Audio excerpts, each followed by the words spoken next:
My dreams occasionally approached the fantastical in character, though falling somewhat short of coherence. One scene is especially stamped upon my recollection. That of a dank, fetid, reed-choked marsh under a gray autumn sky.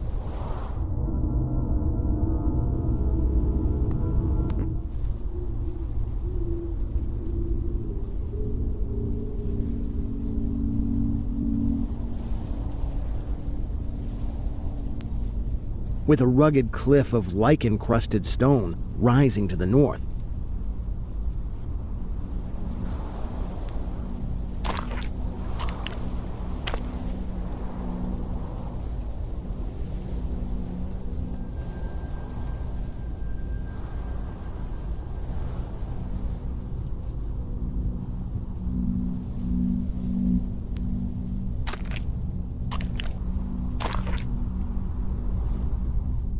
Impelled by some obscure quest, I ascended a rift, or cleft, in this beetling precipice.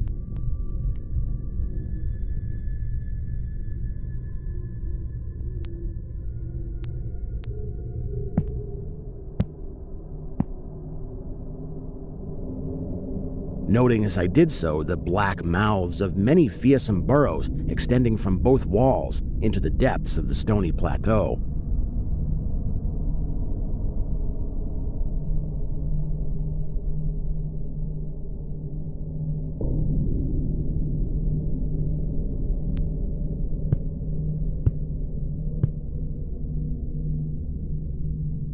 At several points, the passage was roofed over by the choking of the upper parts of the narrow fissure, these places being exceedingly dark and forbidding the perception of such burrows as may have existed there.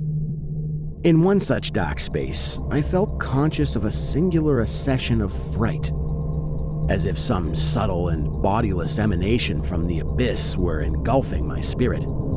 But the blackness was too great for me to perceive the source of my alarm.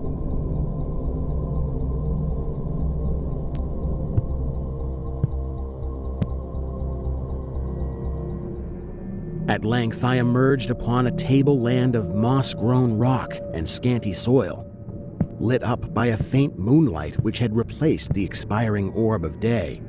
Casting my eyes about, I beheld no living object, but was sensible of a very peculiar stirring far below me amongst the whispering rushes of the pestilential swamp I had lately quitted.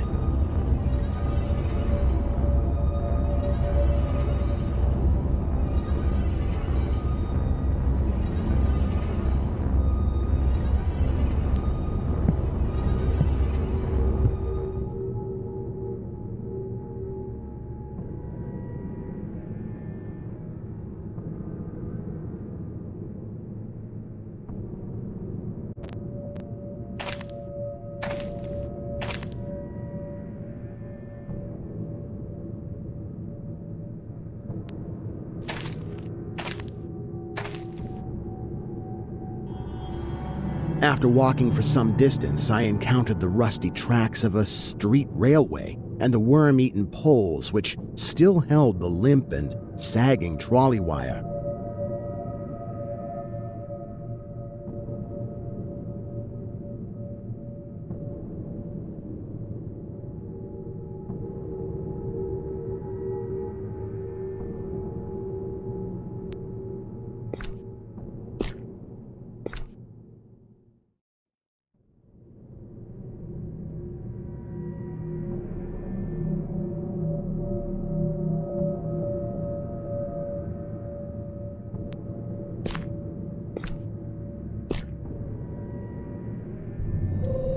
Following this line, I soon came upon a yellow vestibuled car numbered 1852 of a plain, double-trucked type common from 1900 to 1910.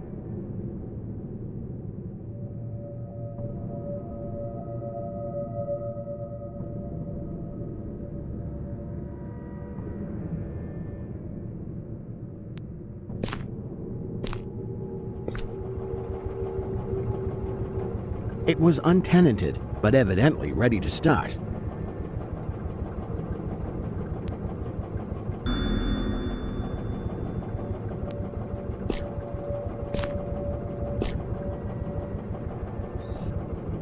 trolley being on the wire and the air brake pump now and then throbbing beneath the floor.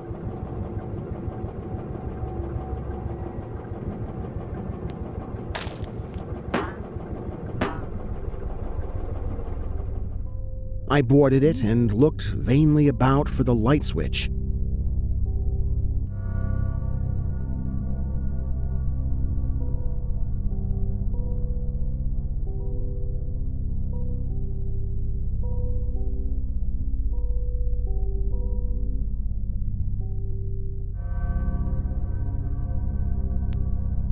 Noting as I did so the absence of controller handle, which implied the brief absence of the motorman.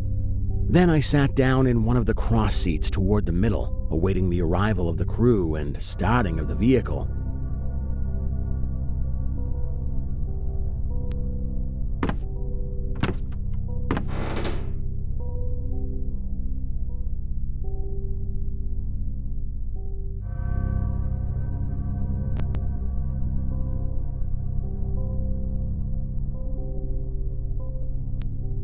Presently, I heard a swishing in the sparse grass toward the left and saw the dark forms of two men looming up in the moonlight.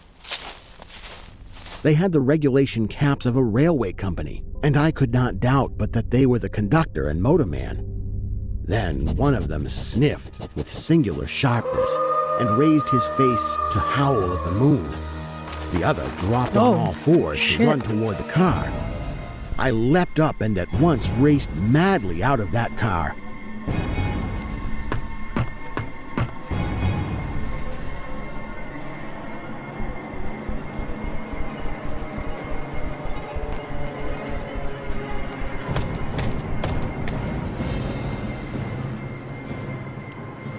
And away across endless leagues of plateau till exhaustion waked me.